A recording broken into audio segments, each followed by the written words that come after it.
નમસ્કાર મારા વહાલા ગુજરાતી મિત્રો, જાગો જોગી જાગો ચેનલમાં આપનું સ્વાગત છે. તો આજે આપણે ચર્ચા કરીશું કે ભયથી મુક્ત ક્યારે થવાય છે. કારણ કે મનુષ્યનું જ્યારે સમજણમાં આવે ને ત્યારથી જ બાલ્યાવસ્થાથી મનુષ્ય ભયમાં જીવન જીવતો હોય છે.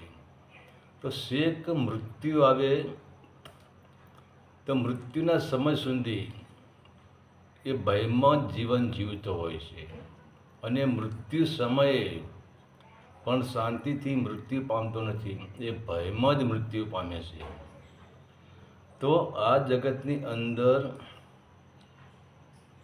કોઈ એવી જગ્યા નથી જે તેમને ભયથી મુક્ત કરી શકે.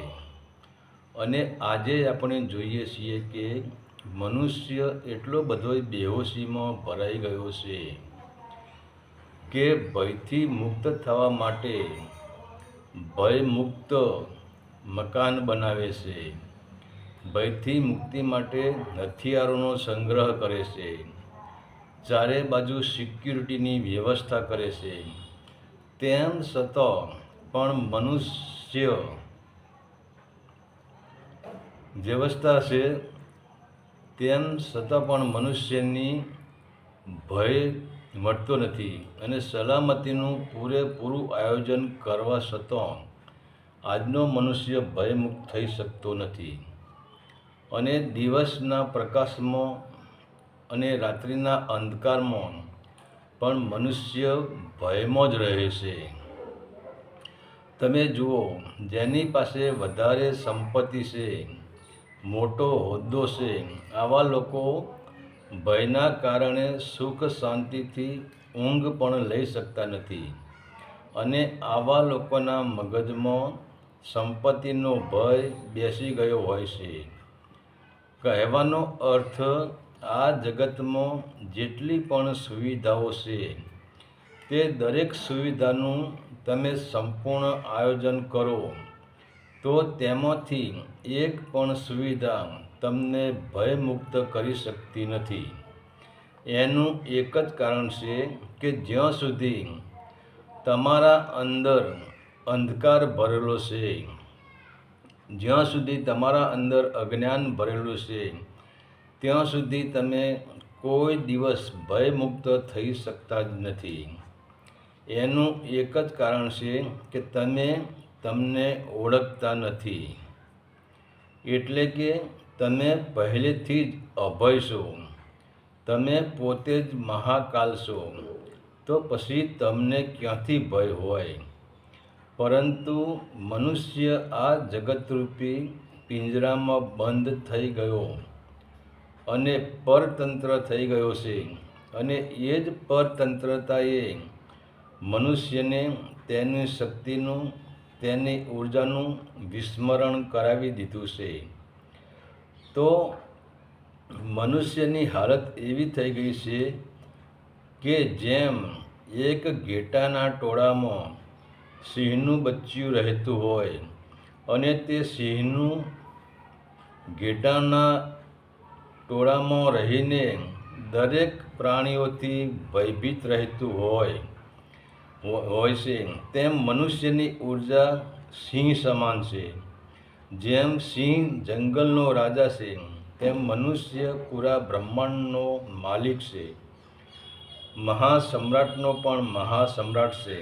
પરંતુ ઘેટાના ટોળાના જેવી વિષય વાસના, મોહ, લોભ, અહંકારના આવરણમાં આવીને પોતાની શક્તિને ભૂલી ગયો છે, પોતાની શક્તિનું વિસ્મરણ થઈ ગયું છે અને એક સિંહ ઘેટું બની ગયું છે. તો આ ભયથી મુક્ત થવા માટે કયું શાસ્ત્ર વાપરી શકાય? તો એ તો ભયમુક્ત થવાય તો ભક્તિ એ જ ભયમુક્ત કરનારનું બ્રહ્માસ્ત્ર છે. કેમ કે ભક્તિનો અર્થ થાય છે ભયથી ગતિ, એટલે કે ભયથી મુક્તિ. તો આડંબર નહીં, પાખંડ નહીં, પરંતુ ભક્તિ જ મનુષ્યના ભયને મુક્ત કરી શકે છે. આના સિવાય આ જગતમાં ભયથી મુક્ત થવાનો બીજો કોઈ જ માર્ગ નથી. કેમ કે તમે લાખ પૂજા પાઠ કરો, લાખો કર્મકાંડ કરો, લાખો આરતી ઉતારો, લાખો કથાઓ કરો, કે પછી લાખો મંદિરો બનાવીને બેસી જાઓ, કે પછી આપણા જેટલા ધર્મગ્રંથો છે તેને કંઠસ્થ કરીને પોપટ જેવા બની જાઓ, પરંતુ તમે ભયથી મુક્ત થઈ શકવાના નથી. કારણ કે આ બધી જ બહારની ક્રિયાઓ છે. એ બહાર તમારા નામની વાહનો પ્રકાશ ફેલાવે છે, પરંતુ તમારા ઘટ ભીતર અંધકાર ભરેલો છે. તો ભય પણ અંધકારથી જ આવે છે. તો જ્યાં સુધી તમારા ઘરમાં પ્રકાશ ન થાય ત્યાં સુધી તમે ભયમુક્ત થઈ શકતા નથી. અને ઘટ ભીતર ભક્તિની જ્યોત પ્રકાશ ફેલાવીને ભયરૂપ અંધકારને હટાવે છે અને તમને ભયમુક્ત કરી દેશે. તો ભયમુક્ત થવાનો એક જ બ્રહ્માસ્ત્ર છે, બીજું કોઈ બ્રહ્માસ્ત્ર જ નથી. જેમ કે જગતના જેટલા હથિયારો છે એ હથિયારોનો તમે ઉપયોગ કરી લો તો પણ તમે ભયમુક્ત થઈ શકતા નથી. તમે એવું મકાન બનાવી દો કે અંદર આપણે શાંતિથી રહી શકીએ, પણ એમ છતાંય તમે મતલબ આ સંસારની કોઈ પણ સુવિધાઓ તમે કરી લો, કોઈ સુવિધા તમને ભયમુક્ત કરી શકતી નથી. આ જગત ઉપર જેટલા ગ્રંથો છે એ બધા ગ્રંથોને તમે કંઠસ્થ કરી લો તો પણ તમને ભયમુક્ત એ ગ્રંથો કરી શકતા નથી. તો ભયમુક્તિ ક્યારે થાય છે કે જ્યારે તમે ભક્તિના માર્ગ ઉપર ચાલો છો, એટલે કે અંદરની યાત્રા કરો છો, મૂલાધાર ચક્રથી યાત્રા શરૂ કરો છો સહસ્ત્રા સુધી. તો તમે અંદરની યાત્રા જ્યાં સુધી નહીં કરો ત્યાં સુધી તમે ભયમુક્ત થવાના નથી. આપણે કહીએ છીએ કે ભક્તિ કરીએ, પણ ભક્તિનો મિનિંગ કોઈ જાણતું નથી. તો ભક્તિ કોને કહેવાય કે જે ભક્તિ ભયથી ગતિ આપે, ભયમાંથી નિર્ભય બનાવે, ભયમાંથી અભય બનાવે, એનું નામ જ ભક્તિ છે. અને ભક્તિ એ જ આપણને ભય રહિત કરી શકે છે. ભક્તિ એ જ આપણને ભયમાંથી મુક્ત કરી શકે છે. હરિ ઓમ તત્સત. આદેશના પ્રણામ.